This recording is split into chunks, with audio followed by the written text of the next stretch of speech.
Dear students, मैं doctor Anita Modi आपको कृषि के लिए संस्थागत साख पे चर्चा कर रही थी। आज मैं उसी टॉपिक को कंटिन्यू करते हुए आपको नाबार्ड के मुख्य कार्य बता रही हूँ। नाबार्ड का मैंने फुल फॉर्म बताया था, राष्ट्रीय कृषि ग्रामीण विकास bank, national bank for agriculture and rural development. इसकी स्थापना मैंने बताया था 12 जुलाई 1982 को की गई थी। ये सर्वोच्च संस्था है कृषि के संदर्भ में साथ देने के लिए। अब हम लोग देखते हैं नाबार्ड के मुख्य कार्य। यह कृषि, लघु उद्योगों, कारीगरों, कुटीर व ग्रामीण उद्योगों, दस्तकारियों व अन्य सहायक आर्थिक क्रियाओं के लिए सभी प्रकार के उत्पादन और विनियोग साख के लिए पुनर्वित्त रीफाइनेंस की सुविधा प्रदान करता है। तो मतलब आप देखिए कि ग्रामीण क्षेत्रों का विकास करना इसका मुख्य ध्येय है। कृषि, लघु उद्योग, कारीगर, कुटीर व ग्रामीण उद्योग, दस्तकारी, इन सब के लिए यह क्या करता है कि पुनर्वित्त रीफाइनेंस की सुविधा प्रदान करता है, ताकि ये सभी क्षेत्र फाइनेंस उपलब्ध होने पर विकास पथ पर अग्रसर हो सके। इसके साथ ही ये कृषि व ग्रामीण विकास में अनुसंधान को भी बढ़ावा देता है, रिसर्च को भी, ताकि नई नई तकनीक का उपयोग किया जा सके, कृषि की उत्पादकता बढ़ाया जा सके, ग्रामीण विकास को भी हम अपने आर्थिक विकास की धारा में समावेशित कर सके। तो अनुसंधान को R&D, इसको कहते हैं रिसर्च एंड डेवलपमेंट, को भी ये बढ़ावा देता है, ताकि कृषि व ग्रामीण विकास को संभव बनाया जा सके। ये अपने कर्ज की जो जरूरत है, नीड्स है, उनको पूर्ण करने के लिए भारत सरकार, विश्व बैंक और अन्य बहुपक्षीय व द्विपक्षीय एजेंसियों से धनराशि या वित्त भी प्राप्त करता है। अर्थात अपनी वित्त की आवश्यकताओं को पूर्ण करने के लिए ये भारत सरकार, विश्व बैंक और अन्य एजेंसियों से प्राप्त कर सकता है। यही नहीं, ये बाजार से उधार भी ले सकता है तथा राष्ट्रीय ग्रामीण साख से भी उधार ले सकता है। और रिजर्व बैंक, भारत का जो केंद्रीय बैंक है वो क्या है? Reserve bank of India.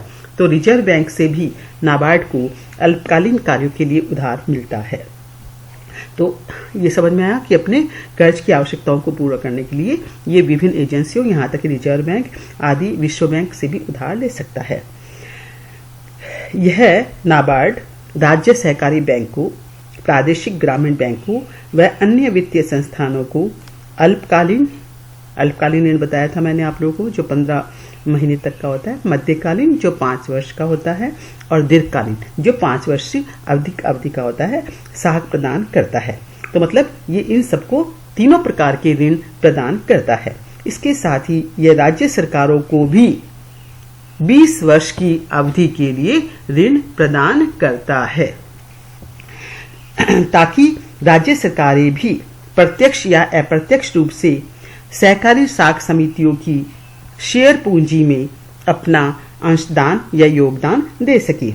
यह केंद्र सरकार की स्वीकृति से कृषि व ग्रामीण विकास में जो भी एजेंसी लगी हुई है उनको दीर्घकालीन उधार भी देता है तथा उनकी शेयर पूंजी में भी हिस्सा ले सकता है। बशर्ते क्या करना होगा? इसको केंद्र सरकार से स्वीकृति प्राप्त करनी होगी। यह लघु व ग्रामीण उद्योगों के विकास के लिए भारत सरकार, योजना आयोग, राज्य सरकार आदि के कार्यों में समन्वय, कोऑर्डिनेशन भी स्थापित करता है। मतलब इन सब के कार्यों में एक प्रकार का कोऑर्डिनेशन लाना जरूरी है, क्योंकि आप लोग सब जानते हैं कोऑर्डिनेशन के अभाव में कोई भी योजना सफल नहीं हो पाती है। तो कोऑर्डिनेशन को भी ये लाने का कार्य करता है। इसके साथ ही नाबार्ड ने कृषि व ग्रामीण विकास में रिसर्च को बढ़ावा देने के लिए एक रिसर्च व विकास कोष भी स्थापित किया है, ताकि यह विभिन्न क्षेत्रों के लिए प्रोजेक्ट्स तैयार कर सके, कार्यक्रम बना सके, विभिन्न प्रोजेक्टों का मूल्यांकन कर सके।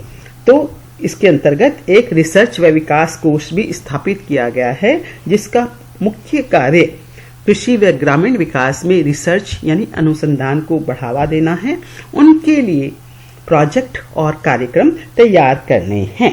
तो एक महत्वपूर्ण कार्य रिसर्च एंड डेवलपमेंट का नाबार्ड के द्वारा संचालित किया जाता है। और इसके साथ ही मैंने बताया कि विभिन्न प्रोजेक्टों के मूल्यांकन करने, उनका क्रियान्वयन इम्प्लीमेंटेशन करने की जिम्मेदारी भी किसकी होती है? नाबार्ड की होती है। यह बैंक प्रादेशिक ग्रामीण बैंकों व सहकारी बैंकों की जांच के लिए भी जिम्मेदार होता है। अर्थात केवल प्राथमिक सहकारी समितियों के बैंक को छोड़ दिया जाए, उनको छोड़कर ये सभी बैंकों की जांच के लिए भी जिम्मेदार होता है। इसके साथ ही यदि कहीं भी नई शाखाएं खोलनी हो, ब्रांचेस खोलनी हो, तो इसके लिए रिजर्व बैंक के पास जो आवेदन पत्र हैं, एप्लीकेशंस हैं, वो नाबार्ड के माध्यम से ही भेजी जाती है। तो हमने देखा कि जो नाबार्ड का कार्य क्षेत्र है वो काफ़ी विस्तृत है। नाबार्ड ने लघु सिंचाई, भूमि सुधार, भूमि विकास, कृषि, मशीनीकरण, बागान, फलों के उद्यान, सुअर पालन, मत्स्य पालन, डेयरी विकास, भंडारण व मंडियों के निर्माण कार्य आदि में काफ़ी महत्वपूर्ण योगदान दिया है। नाबार्ड की मदद से इन सब कार्यों में एक प्रकार की गति आ गई है।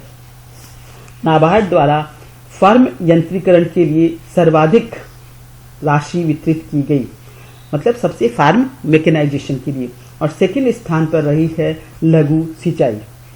और यदि एजेंसी वार देखा जाए तो नाबार्ड ने सर्वाधिक अंश राशि राज्य सहकारी कृषि व ग्रामीण विकास बैंकों का रहा है, और दूसरा स्थान अनुसूचित व्यापारिक बैंकों का रहा है। और नाबार्ड की जो स्थापना है वो प्रमुख रूप से ग्रामीण अर्थव्यवस्था की कृषि व गैर कृषि दोनों क्षेत्रों के विकास के लिए भी है। इसने लघु सिंचाई को भी काफ़ी बढ़ावा दिया है, और इसके साथ ही लघु व सीमांत किसानों के लिए व्यापक राष्ट्रीय सहायता कार्यक्रम भी संचालित किया है। और हम देखें तो भूमि विकास कार्यक्रम के तहत नाबार्ड ने भूमि को समतल बनाने, नालियां बनाने, इसको खेत का स्वरूप देने आदि के संदर्भ में भी महत्वपूर्ण कार्य किया है। इसी के साथ यदि गैर कृषि कार्यों पर दृष्टिपात किया जाए तो इस नाबार्ड ने हाथकरघों के आधुनिकीकरण, बुनकरों द्वारा शेयरों के अधिग्रहण, रेशम नारियल की रेशे, कुटीर व ग्रामीण उद्योग और ऊर्जा के गैर परंपरागत स्रोतों के विकास पर बल दिया है। और इसके साथ ही संस्थागत साख की वसूली पर भी जोर दिया गया है, और प्राथमिक कृषि साख समितियों की रीऑर्गेनाइजेशन और रीएस्टेब्लिशमेंट के कार्य को भी इसने अपने हाथों में लिया है। तो हम लोग देख सकते हैं कि वास्तव में ग्रामीण अर्थव्यवस्था के विकास में नाबार्ड की भूमिका महत्वपूर्ण रही है, और ऐसा विश्वास करते हैं कि भविष्य में भी नाबार्ड इसी तरह से कार्य करते हुए ग्रामीण अर्थव्यवस्था को सुदृढ़ करने में महत्वपूर्ण योगदान देगा। तो ये मैंने आप लोगों को बताया है नाबार्ड के बारे में संक्षिप्त में। और दूसरा जो हम देख रहे हैं वो है प्रादेशिक ग्रामीण बैंक, इनको कहते हैं regional rural banks. Short form में क्या कहेंगे इनको? RRB। इनकी स्थापना जुलाई 1975 में की गई थी। जुलाई 1975 में घोषित एक आर्थिक कार्यक्रम के तहत संपूर्ण देश में प्रादेशिक ग्रामीण बैंक स्थापित करने का निर्णय लिया गया, और यह निर्णय 9 फरवरी 1976 से लागू हो गया है। तो इस अधिनियम के तहत काफ़ी अधिक मात्रा में करीब 200 रीजनल रूरल बैंक्स की स्थापना की गई है, और इनका उत्तर प्रदेश, मध्य प्रदेश व बिहार में काफ़ी विकास हुआ है। ये रीजनल रूरल बैंक्स लघु व सीमांत किसानों और भूमिहीन श्रमिकों तथा ग्रामीण जो कारीगर है उनको कर्ज देने के उद्देश्य से बनाए गए थे। इनका उद्देश्य कृषि, व्यापार, वाणिज्य व अन्य उत्पादन कार्यों के लिए साख की सुविधाएं प्रदान करना है। और ये एक प्रकार से कोऑर्डिनेशन का काम करते हैं। एक तरफ ये व्यापारिक बैंकों से संपर्क रखते हैं और दूसरी तरफ कृषि सेवा समितियों से। इनकी यदि शेयर पूंजी देखा जाए तो इसमें केंद्र सरकार का योगदान 50% है, अर्थात आधा योगदान किसका है? केंद्र सरकार का। और राज्य सरकार का 15% है और बाकी बचा 35% संबद्ध व्यापारिक बैंक का होता है। इनका कार्य क्षेत्र है एक प्रदेश तक ही सीमित होता है। जो भी अल्प आय वाले व्यक्ति हैं उनको ये मुख्य रूप से कर्ज प्रदान करते हैं और इनकी उधार देने की जो दरें हैं वो सहकारी समितियों की दरों के अनुरूप होती है। वास्तव में ये व्यापारिक बैंक सहकारी समितियों के सप्लीमेंट्री अर्थात पूरक रूप में कार्य करते हैं, न कि उनके सब्स्टिट्यूट रूप में। इनका उद्देश्य जो गरीब लोग हैं उनको महाजनों के चंगुल से मुक्त कराना है, उनके आर्थिक शोषण को रोकना है। तो प्रादेशिक ग्रामीण बैंकों को जो पुनर्वित्त की सुविधा मिलती है वो किससे मिलती है? नाबार्ड से। आरआरबीज ने ग्रामीण क्षेत्रों में कृषि के अलावा व्यापार, उद्योग व अन्य क्रियाओं पर भी अपना ध्यान दिया है। तो मैंने आप लोगों को बताया संक्षिप्त में किसके बारे में? क्षेत्रीय या प्रादेशिक ग्रामीण बैंक के बारे में। इसी प्रकार से भारतीय स्टेट बैंक ने भी काफी मात्रा में ग्रामीण शाख में अपना योगदान दिया है। आप लोग जानते हैं कि पहले जो भारतीय स्टेट बैंक है उसमें यह सिफारिश की गई थी कि ग्रामीण क्षेत्र में भी अपना ये योगदान दे। तो इंपीरियल जो बैंक है उसके लेन देन को भारतीय स्टेट बैंक ने अपने हाथों में लिया था और इसे मुख्य रूप से समन्वित ग्रामीण विकास कार्यक्रम इंटीग्रेटेड रूरल डेवलपमेंट प्रोग्राम के क्रियान्वयन का, उनको क्रियान्वित करने का कार्य सौंपा गया है। तो भारतीय स्टेट बैंक सहकारी संस्थाओं को एक तरफ वित्तीय साधन प्रदान करता है, उपलब्ध कराता है ताकि उनकी कृषि शाख की सुविधाएं बढ़ सकी। इसके साथ ही ये ग्रामीण बचतों को एकत्रित करने में भी सहायता देता है, क्योंकि इससे जब ग्रामीण बचत बढ़ेगी तो उनको आमदनी बढ़ेगी और निवेश का कार्यक्रम है वो भी सुचारू रूप से संचालित किया जाएगा। और भारतीय स्टेट बैंक को अन्य व्यापारिक बैंकों के सभी काम करने का भी अधिकार है। यह देश की मुद्रा बाजार का शिरोमणि है और व्यापार, कृषि, उद्योग आदि क्षेत्रों में पूंजी का निवेश करके देश का आर्थिक विकास करने में ये संलग्न है। तो मैंने बताया कि भारतीय स्टेट बैंक एक तो IRDP इंटीग्रेटेड रूरल डेवलपमेंट, एक पुनर्वित्त की सुविधाएं उपलब्ध करा के और बिक्री व प्रोसेसिंग से संबंधित सहकारी समितियों को भी ये वित्तीय सहायता प्रदान करता है, उनके माल को ये गिरवी रखता है। तो इस संपूर्ण विश्लेषण से ये स्पष्ट है कि भारतीय स्टेट बैंक भी कृषि शाख में एक महत्वपूर्ण भूमिका अदा कर रहा है, निभा रहा है। तो ये आज तीन चीजों के बारे में हमने चर्चा की। कौन कौन सी? एक तो स्टेट बैंक, प्रादेशिक ग्रामीण बैंक और तीसरा हमने देखा नाबार्ड। अब हम लोग कृषिगत शाख को विकसित करने के लिए क्या सुझाव दे सकते हैं ताकि इसकी कमियों को दूर किया जा सके और इनको और अधिक सुदृढ़ और मजबूत बनाया जा सके। तो सबसे पहले ये है कि सहकारी शाख और सहकारी बिक्री के जो कार्य है उनमें एक आवश्यक समन्वय, कोऑर्डिनेशन, तालमेल स्थापित किया जाए। क्योंकि इससे क्या होगा कि एक तो उनको ये मालूम होना चाहिए कि वह अपनी उपज अमुक या किसी विशिष्ट सहकारी बिक्री समिति के मार्फत ही बेचा जाएगा और इस संबंध में लिखित स्वीकृति भी देगा। तो शाख और बिक्री का तालमेल, दोनों क्रियाओं इसकी वजह से सफल हो पाएगी। मतलब उधार करने की भी और बिक्री करने की, इनका कोऑर्डिनेशन करने से ये दोनों ही क्रियाएं सफल हो पाएगी। दूसरा है कि गांव में सहकारिता की भावना का प्रचार प्रसार किया जाना चाहिए। सहकारी सेवा समितियों सर्विस कोऑपरेटिव्स की स्थापना की चाहिए और उनके प्रबंधन में सदस्यों का जो भागीदारी है सदस्यों की वो सक्रिय रूप से होनी चाहिए।